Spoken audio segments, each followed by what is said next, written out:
Hi, welcome to Cult Pop, and today, I say it every time, but today we really do have a special show. ElmoreLeonard, an absolute legend of writing. The man is just amazing. He's agreed to be on the show today, and I couldn't be more excited. Elmore is going to talk about his new novel, Road Dogs, along with some of his old classics, and I think you're going to love this show as much as I love bringing it to you. So please stay tuned to Cult Pop.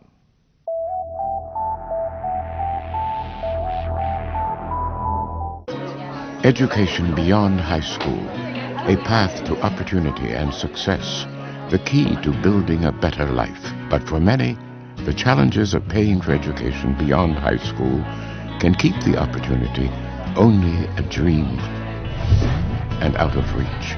But there is an organization that can help. We are Federal Student Aid. Each year we award $80 billion in grants, low-interest loans, and work study to students and families for colleges, trade schools, and professional schools. We are Federal Student Aid, part of the U.S. Department of Education. Learn more at federalstudentaid.ed.gov. We may be able to help you realize your dreams. Don't get left behind. After all, the most costly education is the one not begun. Federal Student Aid. Start here. Go further. I am very pleased today to be with a writing legend, and I'm not overusing the word when I say legend. Mr. ElmoreLeonard is with us here today, and to get ready for the interview, I went through my personal library and started picking out some books, and you forget the amazing stuff. Get Shorty, Mr. Majestic, an absolute classic. The Hot Kid, one of his newer classics. The Moonshine War, another classic. Of course, you remember Out of Sight, and now he's added a new one that you're going to love, Road Dogs. Just an absolutely spectacular new novel from Mr. ElmoreLeonard. Sir, thank you for being on the show.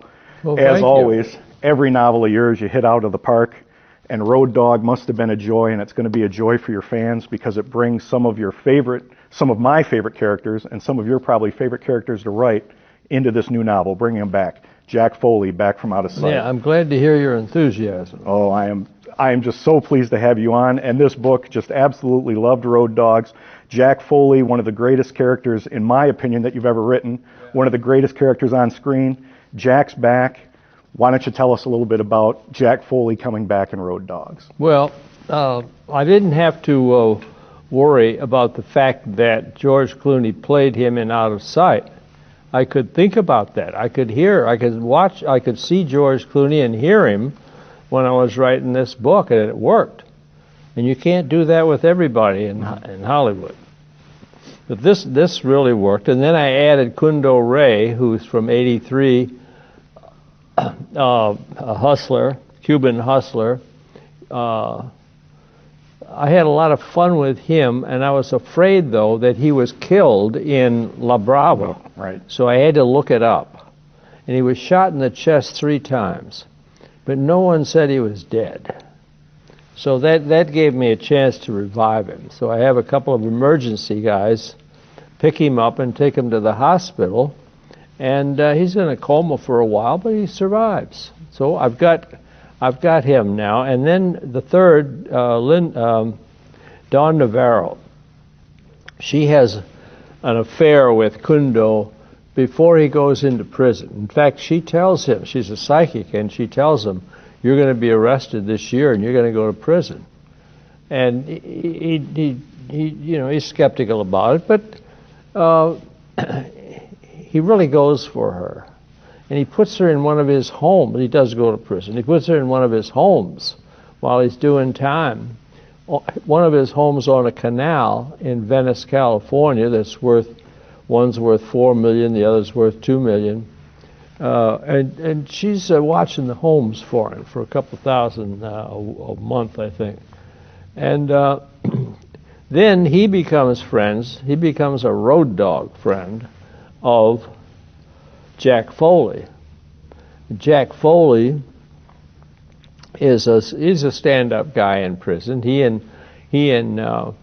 Kundo, they watch each other's back. That's what road dog means. They're buddies inside. They're not part of a gang, but they can take care of themselves. And so he's going to Kundo pays an attorney, a young, attractive woman, $30,000 to represent Foley in court. And she gets his 30 years down to 30 months. And so that he gets out of prison. Kundo is doing 7.5 years on a second-degree murder charge. So Foley gets out a couple of weeks before he does, and Kundo says, "Go live in one of my houses. Keep an eye on Dawn for me." And what is he, nuts or something? He's putting Foley in the same pen with Dawn, and we wonder about that. I wondered about it myself. So Foley goes out there, and the first afternoon they meet, they become quite close as you can get. And from then on, the characters are added. Their characters are introduced that you wonder what they're up to. And finally, it ends. I mean, I didn't know what was going to happen. I never know what is going to happen as my book develops. The first 100 pages, I introduce characters. The second, I try to mix it up with a few more subplots. And then the third act, finally I get to around page 300 and I start to think about the ending. How do I want it to happen? Your characters are always described as everyday people, everyday men, everyday women, and universally your characters are loved. And obviously I think that's one of the many reasons that your books are embraced, bought up to be made into movies, because they're characters that people can identify with. One thing I've noticed is that as much as someone like Jack Foley I love, your women are always the tough broads that I think we end up falling in love with on screen. Maybe falling in love because they're beautiful, sexy, and together, or some just going back into a lot of your past novels, just hard, tough women that have been through stuff. Where does that come from, your amazing gift for characterization? Well, it was, I don't know how many years ago, one of my earlier books was reviewed in Detroit by a woman who works for a newspaper that I know. And she said, the woman in this book, I think, is about on a par with, that my attitude about the woman is on a par with Mickey Spillane's. You know, the way he treated women. Well, I didn't think so, but if she did, if she saw that in my book, then I should pay a little more attention to the woman. So, which I did. Right after that, I thought of her more. I didn't think of her as a woman. I think of her as a person. If I start thinking of her as a woman, then she becomes very feminine on me, and that's not necessarily going to work. I have to think of her as somebody that I like for whatever reason. And somebody probably who had a lot of brothers. That helps. I can think of two examples of really great women. Dawn Navarro in this one, in Road Dogs, great character, but going back to Riding the Rap, she was spectacular in that, and I remember when I read it how much I enjoyed her character. And of course, I'd be remiss if I didn't bring up Karen Sisko. Yeah. We absolutely love her. And later on, I'm going to ask you the question I got to ask, will we see her again with Jack Foley? But those are two great examples of incredible women that you've written, and Karen's been in some later works.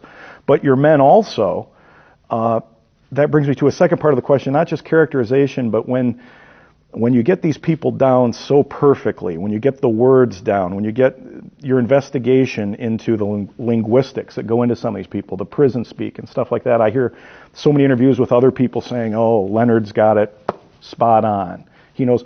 How do you accomplish all that? I know you've got some assistants and all that, but you must take an incredible amount of pride on everybody from all walks of life.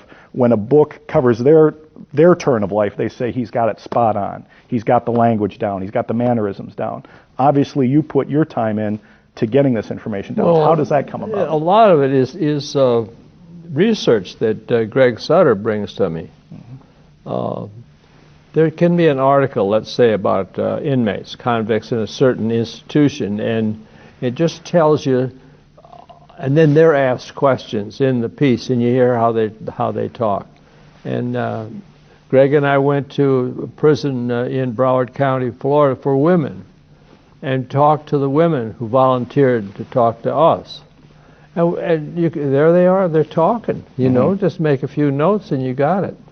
In Road Dogs, just even at the opening when Jack's in kind of the opening sequences in prison with Kundo, and just some of the, where some books might, oh, there's a giant prison riot, or Jack thinks about the fact that he could smack the heck out of a couple of these guys with his tray and make a statement by doing that, or just do nothing. And as he ends up doing nothing and works out this great friendship.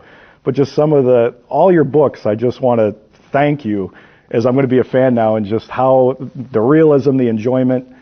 Thanks for all that. Thanks for all the many years of enjoyment. I just want to throw that in on a side. I wanted to talk a little bit about events like today, going around town, and I've been to 3 or 4 of your book signings, not for the purposes of interviewing you, but just for the purpose of being a fan at your signings. I've never been to one event of yours that didn't have at least 100, 200, 300 people. Today there's 1,000-some people out there. 1,300, yeah. Tell me about the feelings of the interaction. I don't feel like I pulled all these people. Well, no, but you're part of an event and there's a lot of people that are here to see many authors, but in writing, you can really, maybe a film director doesn't get to feel as much as a writer when somebody like me, we spoke a little bit before, and you can tell I'm a big fan of your work. Yes. And you get hundreds of people coming and saying, sir, thank you for years of entertainment you've brought to me. What is that interaction like with fans and that type of stuff here at these type of signings and shows? I'm always a little surprised that this person really means it. You know, this person really likes it. And that's my purpose, so that you'll have something that you'll like a lot, you know, and you'll think is very good. But I'm still always a little surprised to hear it and to see people who are a little hesitant about approaching me even, you know? That surprises me. I was in the airport when I came home from Philadelphia, and I stopped into one of the bookstores. They had some of my books. I said, "You've got my book there. Let me, you want me to sign it?" And they said, "Yes, yeah." So they had about 8. So they brought them down. I'm signing them, and a woman comes up and says, "Where's the new Patterson book?" And I didn't say anything. You just said, I don't think he writes his books. I don't understand how he gets his name so big on the cover. But if he does anything, I think maybe he comes up with the plot. But plots, in my view, are not that important. It's more the characters and how they interact. You need a plot, of course, beginning, middle, and an end. Well, I think that's one of the reasons that you are so incredibly popular worldwide, and you're so popular, as I said, with directors and things like that, because they can read your book and you can see these scenes in your mind. And that's why I'm so complimentary to you, because of the hours of entertainment. It's like you see a movie, you have something you remember a lifetime. I counted out of your 43 novels, I've read 28, and with a bunch of them, and you know, that's 28 novels, an hour, 2, 3 hours each of, you know, great entertainment you've brought me, with plans to read many, many more. So you have to forgive me when I'm stumbling a little bit, because I'm so excited to have you on. I wanted to talk a little bit about your early days with the Western, and the huge popularity that a lot of those stories have been made into movies, and in some situations twice. Do you have any desire to ever return to the Western, considering that your Western works are considered classics? You know, many of the works. Well, I would if I thought the Westerns were, if they were more popular than they are, but they're not popular, because what's his name in Boston, he just did the Appaloosa, and I spoke to him on the phone the other day. We were being interviewed at the same time, but we didn't get into it because the you know, microphone was in the way. I'm surprised he switched to Westerns. I don't know if he has the, you know, if he's done enough work on the West to know what it's like. So, yeah, I could write another Western, but there has to be a market for it first. Okay. Because at this point in your career, you can pretty much put anything out and people are going to want to read it. You've gone from the 1800s to 2009, back and forth. You've written it in 1940s, The Hot Kid, and Up in Honey's Room, at different eras, which are fantastic novels, by the way. But let's get back to Road Dogs. Karen Sisco didn't visit. Without giving anything away from Road Dogs so people can enjoy the book, there wouldn't be any reason why we couldn't see stuff in the future with Karen and Jack. Well, I thought of bringing Karen into this book, but then I realized, well, I've got enough here with Don Navarro. I don't need to dilute the love possibilities. So I didn't. Mm-hmm. And I don't. In fact, I started another book with Karen Sisco. I wrote one chapter. Karen Sisco has left the Marshals and she's working for her dad, because her dad is a private investigator. And she meets a guy in a bar who she knows is a wanted felon. I forgot how she knows. I mean, perhaps it's just how she feels about it. And I think she shoots him. Not just, he does something and she has to shoot him. I think that's, and I sent it to my agent in Hollywood, and he liked it a lot, but said, don't you want to do something different? I said, yeah, I do. I really do. And he said, well, why don't you? And so then I started reading about the Somalia pirates. And that's going to be your next work, I understand. That's the next book, Djibouti. Why don't you talk a little bit about that? I'm sure the folks at home would really be interested in what... The first chapter, Dara Barr makes documentary films. She's made 3 successful films. She's 35. She flies from Paris to Djibouti, which is at the southern tip of the Red Sea, and lands her assistant, Xavier, who is a 6'6", 72-year-old black man who was a seafarer all his life. He's been around the world 40, 50 times. He picks her up, and he's got a boat that he's leased, a 30-foot trawler. And they're going to go out into the Gulf of Aden and talk to, she hopes, Somali pirates. That night in Djibouti, well, she gets off the plane with a guy who is with an organization that, a government organization, that is against the pirates, that his job, Ari, but he went to Oxford, and he's referred to as Harry. And he is kind of English. He likes the idea of having that background. And he is important to the story.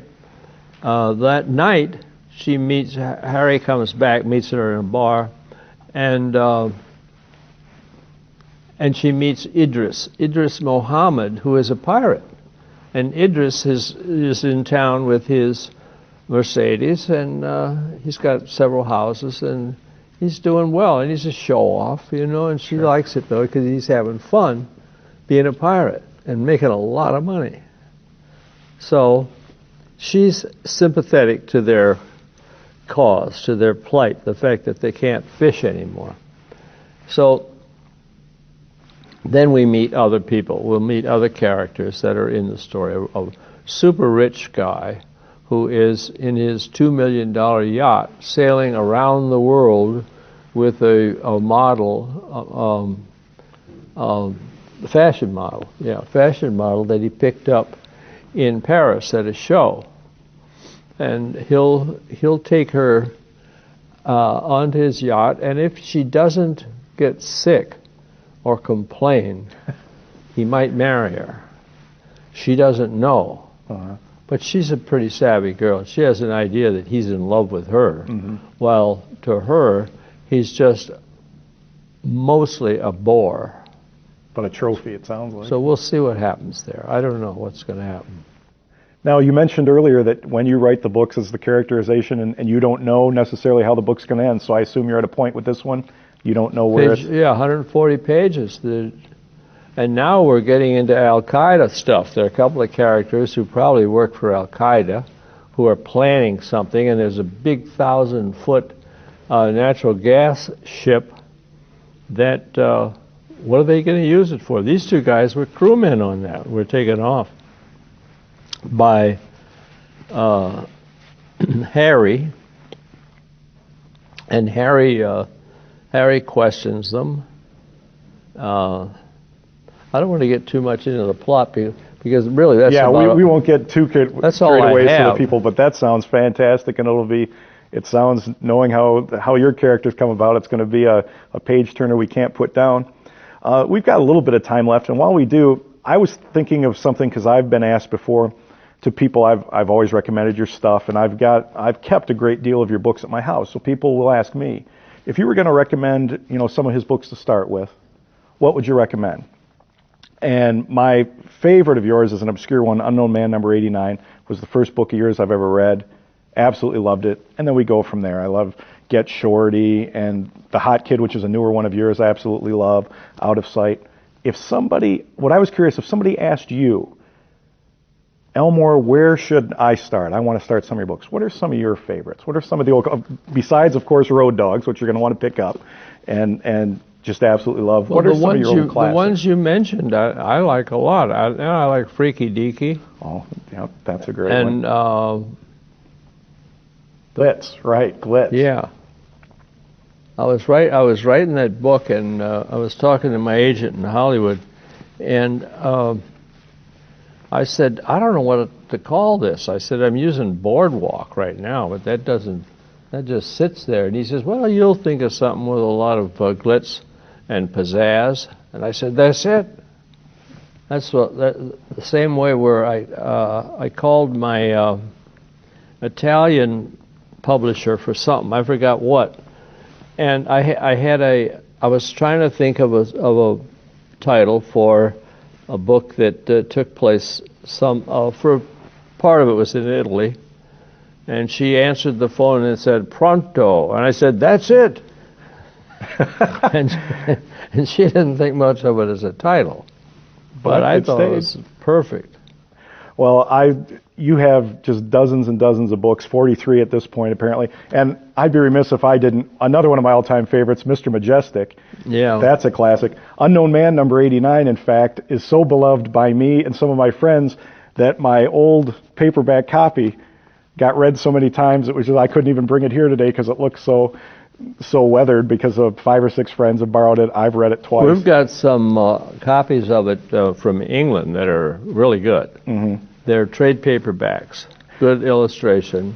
Well, I was going to mention to the folks at home that they can go to your website now and find every book you've done. Every book is still in print, one way or another, of yours I've tracked down. And right. So anything we talk about here today, your website has been up throughout while we talk, and people will be able to link from our website, but your website has been up throughout. So any of these novels we talk about, folks, do yourself a favor. Don't just get the new Road Dogs, which is an absolute classic. Check out Out of Sight if you haven't read that. Check out some of these old classics, Mr. Majestic, Get Shorty, some of the newer books he's written. Mr. Majestic, I started that with the screenplay and then wrote the book later. Mm-hmm. But the screenplay, which was about 73, 74, Bronson played in, and I'm still getting residuals. Wow. This month I got one already. That's just an absolute classic. I can't say enough about that.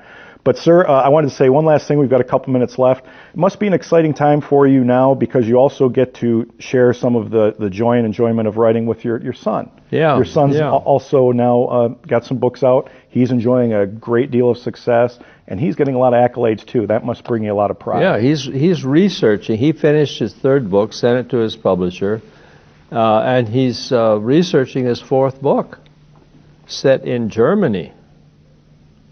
I don't know when. Yeah, I think now. And we do signings together, and have a good time. That must be a lot of fun. I would say that must be really neat for you. Well, with me today was Mr. ElmoreLeonard.